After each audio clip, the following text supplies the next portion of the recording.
Hello everyone. तो हम लोग फाइनली आज लेकर आ गए हैं एसएसटी का जो मोस्ट वीवीआई इम्पोर्टेंट क्वेश्चन था उसको।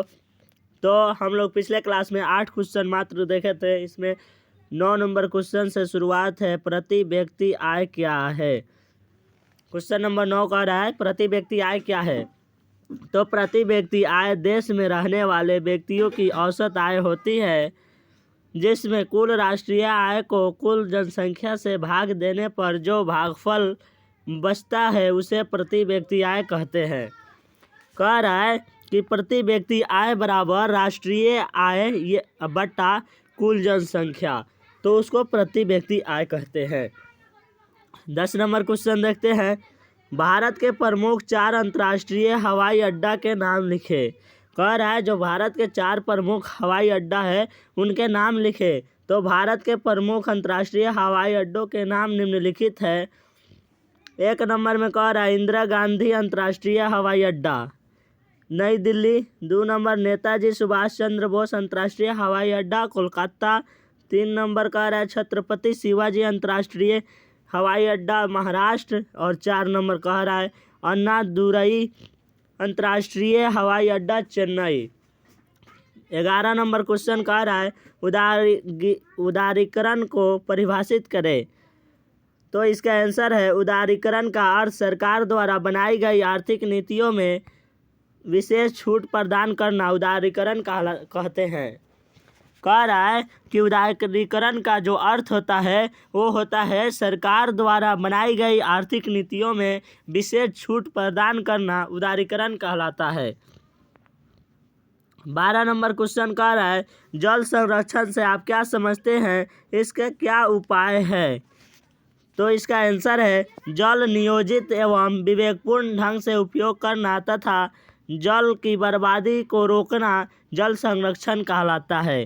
कह रहा है जो जल का नियोजित एवं विवेकपूर्ण ढंग से उपयोग करना तथा जल की बर्बादी से रोकना जल संरक्षण कहलाता है। आज पूरा विश्व जल संकट की स्थिति से गुजर रहा है। आज जो विश्व है वो पूरा जल संकट से की स्थिति से गुजर रहा है। भविष्य में जल संकट की स्थिति और भी गंभीर न हो इसके लिए हम सभी को जल की उपयोग सही तरीक़ा से करनी चाहिए। और जल संरक्षण का निम्नलिखित उपाय है।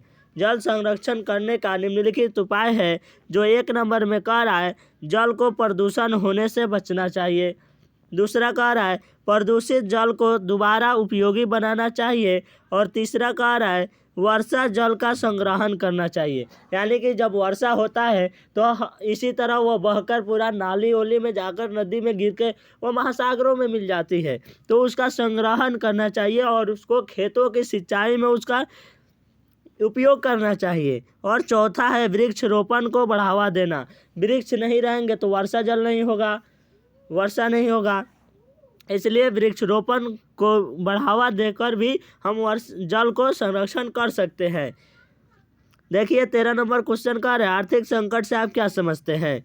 तो उसका आंसर है आर्थिक संकट तब उत्पन्न होता है जब अर्थतंत्र में होने वाली वैसी स्थिति जब उसके तीनों आधार कृषि उद्योग तथा व्यापार एवं विकास ठप पड़ जाए, उसमें लाखों लाख लोग बेरोजगार हो जाते हैं तथा वस्तु तथा मुद्रा दोनों की दर कम हो जाती है। कह रहा है आर्थिक संकट तब उत्पन्न होता है जब अर्थतंत्र के में आने वाली वैसी स्थिति जब उनके तीनों आधार कृषि उद्योग और व्यापार का विकास ठप पड़ जाता है और उसमें लाखों लाख लोग जो होते हैं वो बेरोजगार हो जाते हैं और मुद्रा और वस्तु की दरें जो होती हैं वो कम हो जाती है, उसको आर्थिक संकट कहते हैं। 14 नंबर कह रहा है वन के पर्यावरणीय महत्व को वर्णन करें। देखिए वन के पर्यावरणीय निम्नलिखित महत्व है। 1 नंबर में कह रहा है वन पर्यावरण में उपस्थित प्रदूषण को दूर करता है। वन जो होता है वो पर्यावरण में जो प्रदूषित कण होती है, हवाएं होती है, उनको वह प्रदूषण को दूर करता है। दूसरा नंबर कह रहा है वनों से मानव विभिन्न प्रकार के भोजन प्राप्त करता है।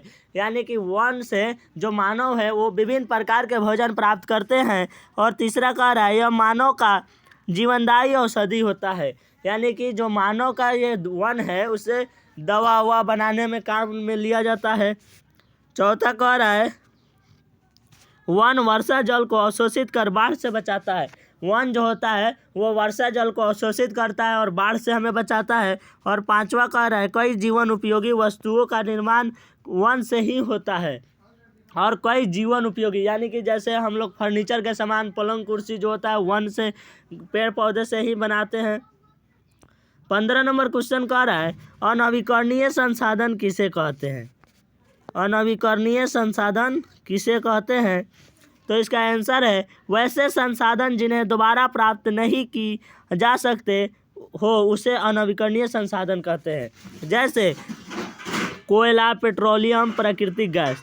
यानी कि कह रहा है वैसा संसाधन जिन्हें दोबारा प्राप्त नहीं किया जा सके उसे अनवीकरणीय संसाधन कहते हैं।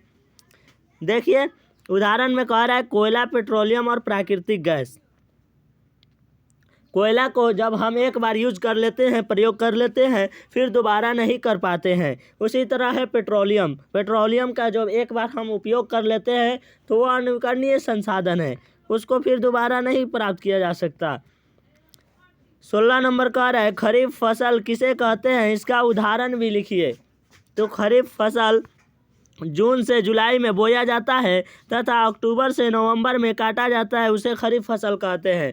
खरीफ फसल के उदाहरण में है मक्का, ज्वार, मूंग, सोयाबीन।